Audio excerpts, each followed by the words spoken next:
పెట్టాం. 200 to 1000, 1000 to 2000 also first మంత్ని. Second టర్మ్లో మా గవర్నమెంట్ వస్తే ఫస్ట్ మంతే, ఏ మంత్లో గవర్నమెంట్ వచ్చినా అదే మంత్లో 2000 రూపీస్ చేసినాం, జనానికి అందించినాం. జనం కూడా ఏమనుకున్నారు, కేసీఆర్ 2 అన్నప్పుడు 4 అన్నట్టుగా ఇస్తాడు కావచ్చు, టెంప్ట్ అవుతారు పాపం, సహజంగా పేదవాళ్ళు కదా, లేని వాళ్ళు కాబట్టి. మనది కాదు సబ్జెక్ట్, అది కాదు కదా. ఈయన 2 ఇచ్చిండు కదా, 200 2000 చేసిండు, ఈడు తప్ప 4000 చేస్తాడేమో అనే ఆశలో మా కోటేసే ఉద్దేశం ఉన్న ప్రజలు కూడా ఈ మాయల పడి పాపం టెంప్ట్ అయిపోయి గోల్మాల్ అయిపోయి ఓట్లు వేసినారు. ఇలా తలలు బాదుకుంటున్నారు, తిడుతున్నారు, భయంకరమైన తిడుతున్నారు. నిన్న నేను హైదరాబాద్ వస్తున్నాను, నిన్న నేను ఫామ్ నుంచి బయలుదేరి వస్తుంటే ఒక 10 చోట్ల ప్రామిస్ చెప్తున్నాను. 10 ప్లేసెస్లో పక్క పండు వచ్చుకో, కానీ కార్లో కూర్చున్నాడు, 2 స్టీరింగ్ ఇచ్చిపెట్టి 2 చేతులు మీదకి పెట్టిండు. బాస్ మళ్ళీ మనం జల్దీ రావాలి, మనమే వస్తున్నాము, నెక్స్ట్ మనమే అని దుంకుతున్నాడు.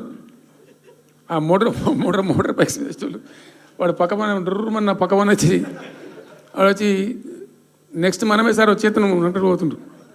హైదరాబాద్ సిటీలో అనేక ప్లేసెస్లో కనీసం ఒక 10-12 ప్లేసెస్లో అట్లా చెప్తున్నారు జనం. అది దేనికి సంకేతం? మీ మీద ప్రజలు విశ్వాసం కోల్పోతున్నారు రోజు రోజుకు, మీ చర్యల వల్ల, మీ పిచ్చి పనుల వల్ల. ఇంకోటి ఏంది, మీరు చేసే చర్యలు ఎట్లున్నాయి? మొత్తం రియల్ ఎస్టేట్ బ్రోకర్ దందానేనా? ఫార్మాసిటీ ఎందుకు వచ్చిందండి? ఫార్మాసిటీ మాకు మా ప్రభుత్వం ఎందుకు వచ్చింది pharma city? Why do we bring pharma city at all? అనుకోకుండా కొన్ని ప్రాంతాలకు, కొన్ని రాష్ట్రాలకు కొన్ని సందర్భాలు కలిసి వస్తాయి. భారత ప్రభుత్వం ఆనాడు ఉన్నటువంటి నెహ్రూ గారి ప్రభుత్వంలో ఈ ఫిలకో వ్యాధి, కలరా వ్యాధి వ్యాపించి ప్రజలు ముబ్బడిగా చచ్చిపోయేది. ఎట్లా అంటే దీనికి ప్రాపర్ మెడికేర్ లేదు, ఎక్కడికక్కడ లోకలైజ్డ్ ప్రొడక్షన్స్ ఉండాలని చెప్పి ఐడిపిఎల్స్ అని పెట్టిండ్రు, కొన్ని కీలక రాష్ట్రాలలో పెట్టిండ్రు. అందులో మన అదృష్టంకు ఆ టైంలో హైదరాబాద్ కూడా ఐడిపిఎల్ వచ్చింది.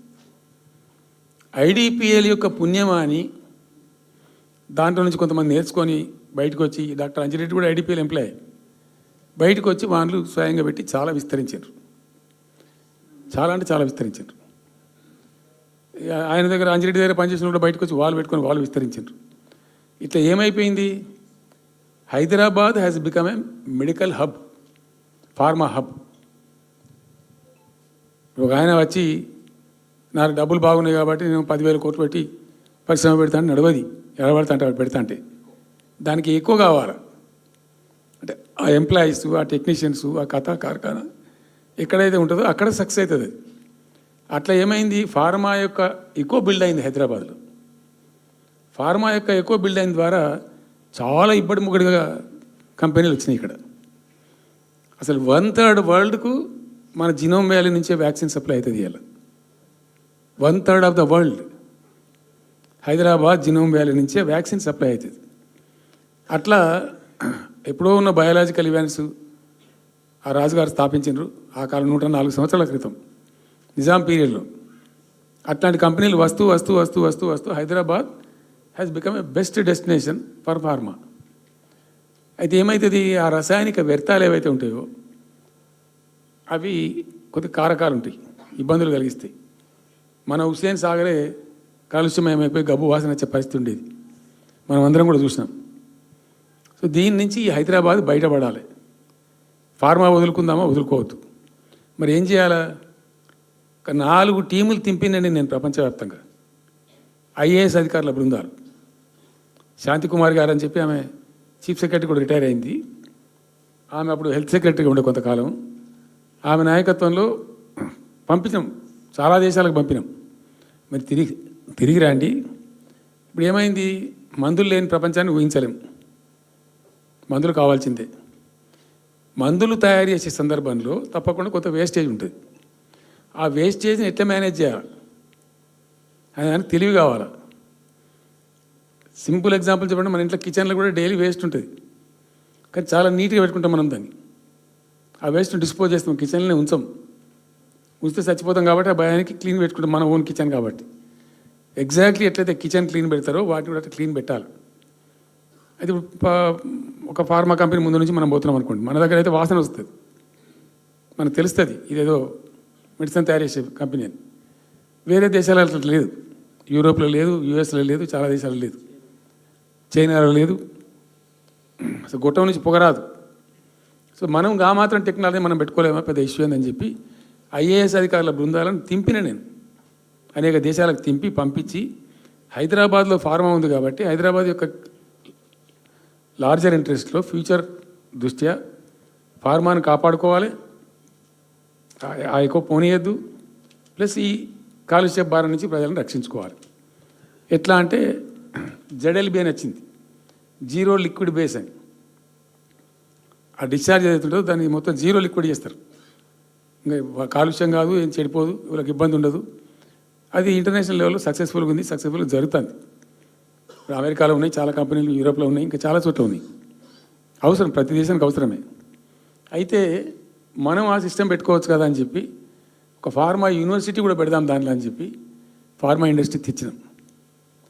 2 హెలికాప్టర్లు తీసుకొని ఆ ఫార్మా బిజినెస్ మెన్ ఎలా అవుతుంటారో వాళ్ళని నేనే స్వయంగా పెట్టుకుని పోయి ఆ ముచ్చర్ల కాడ పోయి తీసుకుపోయి చూపించి ఈ ప్లేస్ బాగుంటుంది కదా అంటే బాగుంటుందని చెప్తే దాన్ని ఫైనల్ చేసి చాలా కష్టపడి 5-6 సంవత్సరాలు పర్సూ చేసి రైతాంగంతో ఘర్షణ పడకుండా ఒక 20,000 ఎకరాలు పెట్టుకొని చేస్తే 14,000 ఎకరాల పైచీలకు వరకు 14,000 నెట్ వచ్చింది ప్రభుత్వానికి. 14,000 acres already acquired by government.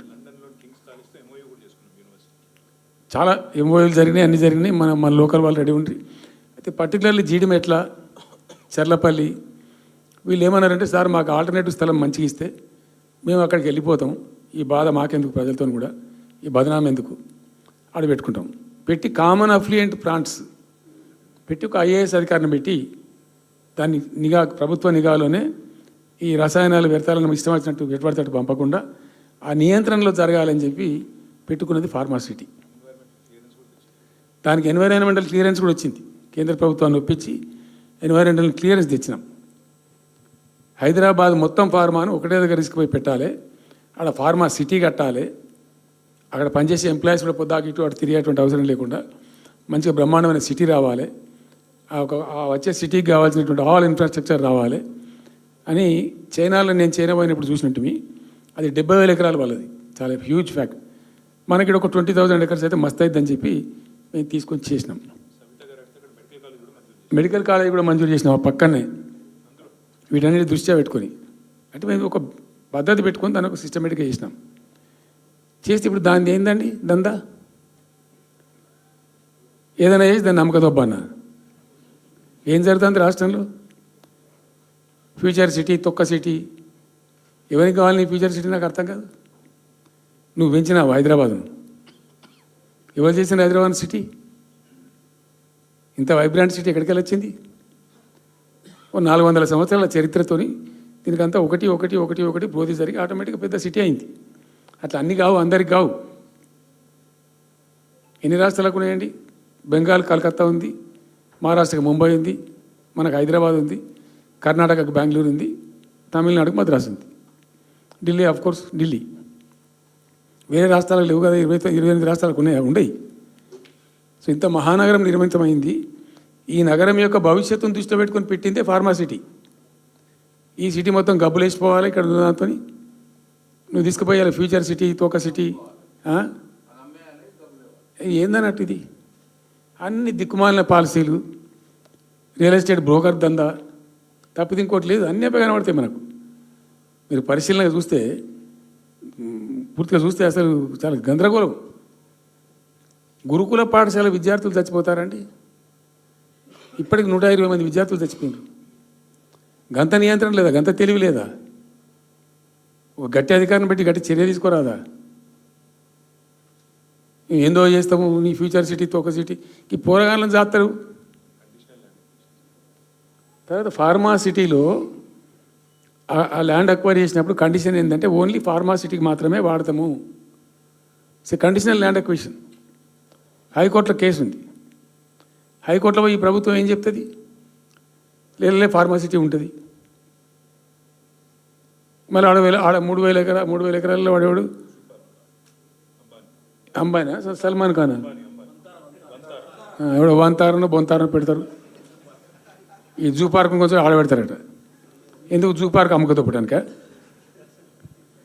ఏం జరుగుతుంది ఈ రాష్ట్రంలో అసలు? మేము ఇటువంటి చిల్లర పనులు చేయలేదే మేము ఉన్నప్పుడు, ఇంత దుర్మార్గమైన కార్యక్రమాలు చేయలేదే. ఇది ఎక్కడ దిక్కుమాలిన దందా? ఏం జరుగుతుంది అసలు? ఏం చేయదలుచుకున్నారు ఈ రాష్ట్రాన్ని? ఇదేం పోతున్నా. సో ఇట్లా